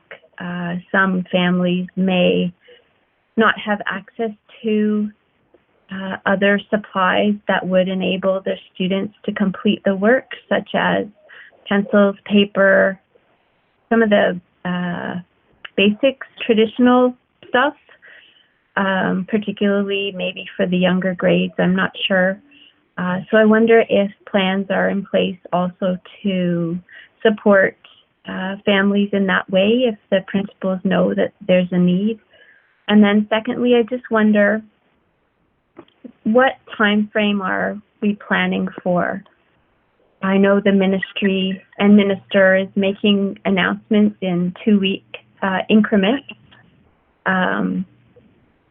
but I just wonder what our time frame looks like, what our planning horizon is. Thanks. Through you, Chair, the bench to Vice Chair Al Harrison. Can you hear me, or did I lose track so I went back on mute? No, you're fine. You're good. Okay. I'll let Associate Director Bogue either farm out the first part of your question about other supplies that students might need. I mean, this would not be uncommon even when kids are in class and they let teachers know and teachers sort it out. And if it's a money issue, they go to HLF or an angel fund in the school and so on. So I would anticipate that teachers currently are, because we're so late in the school year, are probably pretty well aware of what resources students may need or not have. So I think that's the way that will go, but I'll let Associate Director Bogue add anything to that. But that's not uncommon in a regular school. As for your planning, I think we are planning to the word of the Ministry of Ed and the Minister of Education that schools will be closed to May 4th. I appreciate that should change, and we appreciate that should change, but I don't think that it would be wise for us to get out in front of the Ministry of Education, given that's what they have announced. And I'm sure they would give us, the ministry, if there is an extension to this current shutdown beyond May 4th into May or perhaps the entire school year, I'm sure we will get ample lead time for that. But I will pass it back to Associate Director Bogue to add any comments or pass it to one of the superintendents who may have some. Thanks, Director Miller. Trustee Al Harrison raises a good point around families in need, and I think it's beyond just supplies and things like that. We know these are challenging times, and there could be other areas of support that families are looking for some help in. And so how do we do that in a dignified way and be somewhat proactive and respecting privacy and all those things? I think Superintendent Ethoff is, and we have been engaged in this conversation, and I think Superintendent Ethoff is probably the best one to provide a response.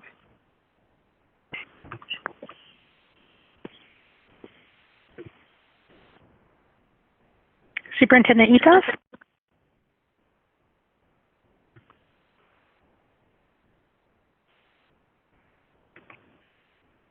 Hi, I just want to interrupt that Superintendent Ethoff has to dial in again. He was disconnected. Thank you. Thank you for that information.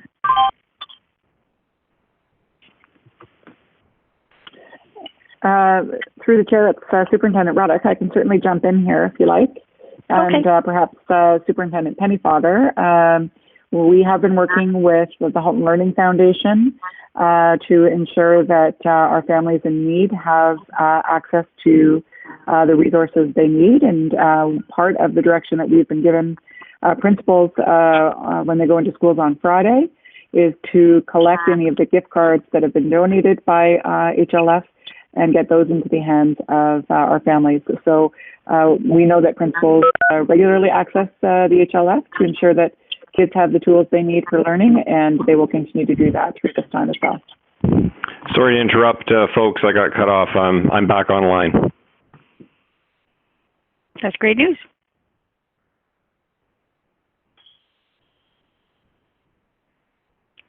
Sorry, I just when I got cut off, I missed the last part of the question. Associate Bogue, could you just tell me where you left off? Yeah, we were Superintendent Utah. We were just talking about how do we support and help and assist families who are in need. The trustee's question was more around school supplies and some of those other things that may be more financial need in nature, and Trustee Ruddock talked a little bit about Halton Learning Foundation. We know our school communities, our teachers and our admin are already aware of many of those families, but there may be others during these challenging times, and there may be other areas of support that families might need as well. So I just wondered whether you might want to provide a few more details around some of the thinking at this stage. Yes, we've actually we've done some thinking. Dr. Amoa, myself, and Mary Marshall, as part of the equity team, has looked at some recommendations that we're going to be sharing out with our school administrators and our system about how we should be connecting with our families across the system, particularly at this time. As you've stated, Associate Bogue, that we're certainly aware of some of those families, and our administrators are well acquainted, as are our teachers. And usually there's that really close connection between our teachers and families, so that they can monitor very carefully on a daily basis. How things are going, look for trends, and notice when things are not going well. That is going to be much more difficult to do within the current environment. So we do have some recommendations that we're going to be sharing out with all staff, but certainly with our school leaders. One of those pieces, though, is being mindful of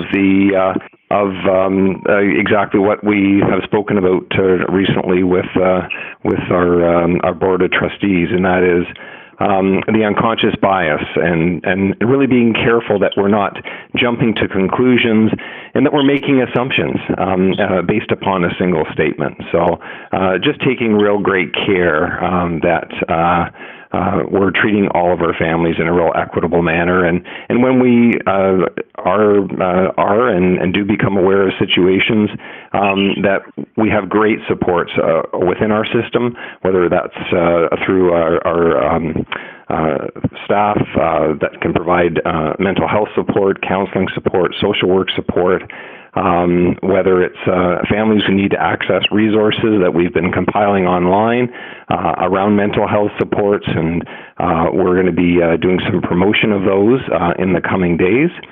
And of course, if we are aware of families with concerns around food security and other needs, areas to their learning, we have Halton Learning Foundation, and they're certainly stepping up in order to help us. So I hope that helps answer the question.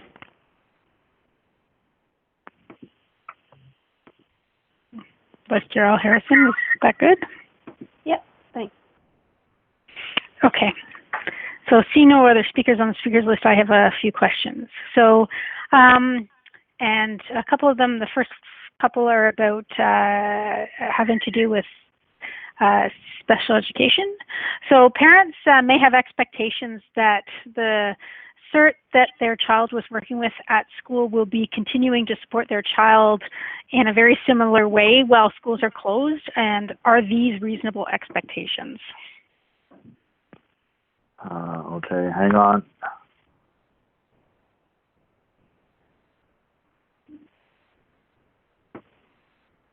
Sorry, Chair Drabentz. Through you, Chair Drabentz, I will refer to Superintendent Zonnefeld with that. Sure. So the role of the CERT is primarily consultative in supporting classroom teachers. So that role will continue. So all this will look different, obviously, in this environment, but will continue. CERTs also normally do provide some support directly to students, often in smaller groups, sometimes individually, but not often. So I would say that as a starting point right now, our CERTs are focusing on that consultative support of teachers. So that will continue right away. The small groups may continue, but obviously that would be quite different and something that will evolve, and we'll see what that may look like. And then finally, the individual, I'm not sure if that will happen at all. We will have to see. Something that will be added, though, within this, as appropriate, is that the CERTs may be providing some consultative support directly to parents, because parents, in many cases, especially with our students with really complex needs, are the prime educators and really do need some support in how to meet the needs of their children. So some of that will also occur, some of that direct support to parents. So that's what things will look like at this point as they evolve. Okay, thank you. And my second sort of question, I've been contacted by parents of a child with high special education needs who are basically reeling at trying to continue learning with their child.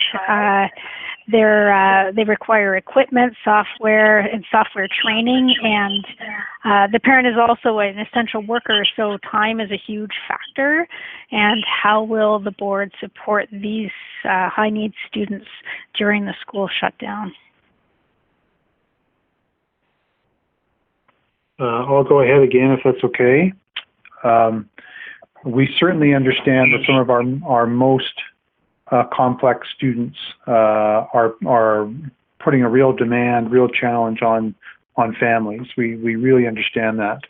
That's where some of the individual connections will occur to help families with some of those things that you've described around strategies and approaches and understanding the technology.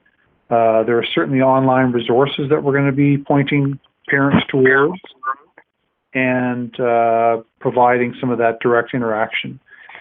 We know that this will not be easy for families, and we'll provide as much support as we can, but it's, once again, going to look quite different than what happens at school. We know it's not going to be a direct replacement, but certainly everyone's doing the best they can. Okay, thank you. I see Vice Chair Al Harrison is back on the speakers list. Go right ahead. Thanks very much. Sorry about that. I did have a follow-up question or observation just regarding essential services and who the staff are that I'm seeing more and more in those roles. When I go to grocery stores, which isn't often, when I go to the grocery store once a week and talk to the checkout person or ask a question about where to find something, I'm noticing that more and more they're students. And I know in our own household example, students called on to work more and more such that it's nearly full-time hours time as coworkers are taking care of others who may be ill, are self-isolating because they've had contact, are choosing not to go to work because of danger. And this is that grade 10, 11, 12 group that we're doing asynchronous learning for, which is great. But I think it's almost like society needs those students to be doing those other roles at this point in time as well. So I hope that either that can be connected somehow to the learning, or that flexibility and understanding is built in for them. Because if they all of a sudden all take off next week, I think that some of these essential services will have trouble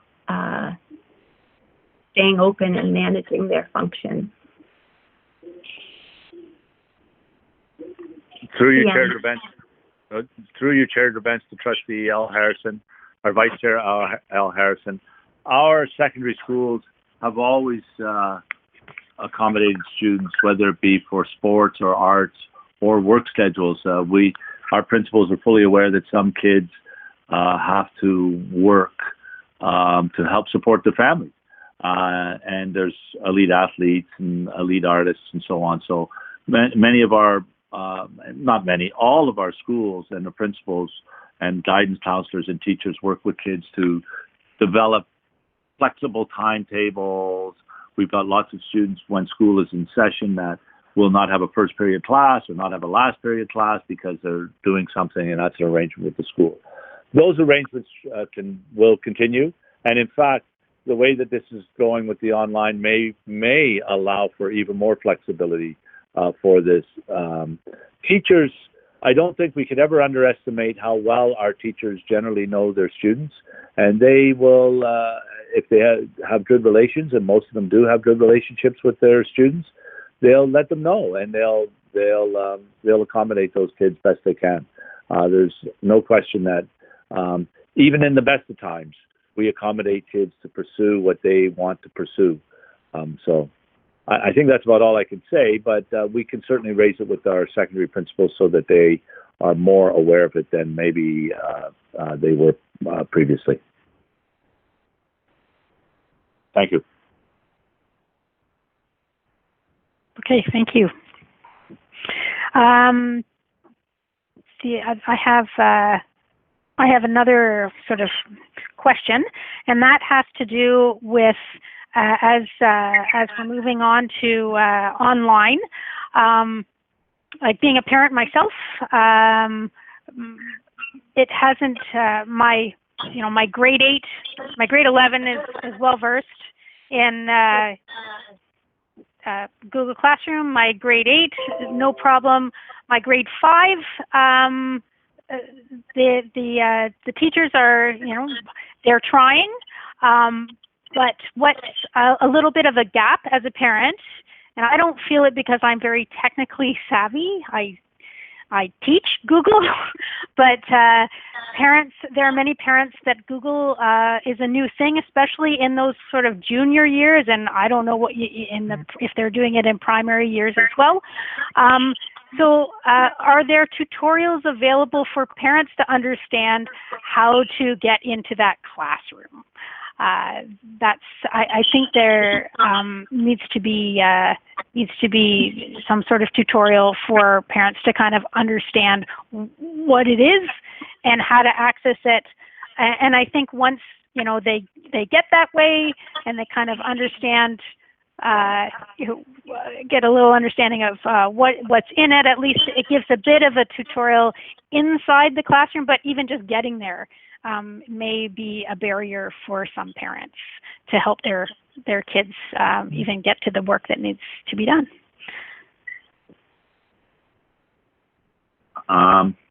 Through you, Chair Drabence, Chair Drabence, I will pass that on to Associate Director Boat. Thanks, Director Miller. And I think probably Superintendent Salmini and Hunt Gibbons would probably be able to provide a more detailed response. Thanks. It's Superintendent Salmini. certainly we have prepared extensive resources and training for our staff, and also talked to them about the importance of establishing an online learning environment, norms, and all of those pieces. So I would believe that as they're settling in and creating this environment and communicating with parents, whether it's via email or telephone, that they would be also being able to provide those kinds of instructions and directions from the support materials that we have provided. But I will certainly take that back to our team to make sure that we're communicating that with the teachers, because we do have the supports in place, and they could easily be adapted and shared with parents within individual teacher communications. Thank you. Okay, that would be very, very helpful. Thank you. Okay, so there are no more speakers on the speakers list, and so I'd like to just take a moment and thank everybody for all the hard work that is going on from all our staff across the entire system. This is we're moving an iceberg in a direction that it's never been, and it's taking a lot of hands to push it that way, and we are relying on our community to have patience and understanding, and kudos to everybody who's jumped on board with 2 feet. That's wonderful. I also I just want to point out to the community, but just mention that so the trustees' mandate is student achievement and well-being. And I think at this point, we are very much focused on the second half of that particular statement. We want to make sure that the students' well-being is good.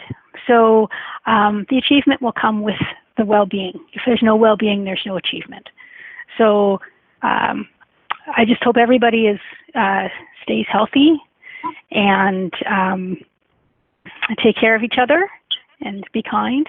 I'm speaking to the broader community, of course.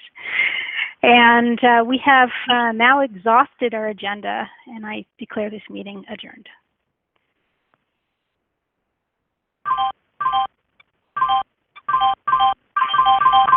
Thanks, Andrea.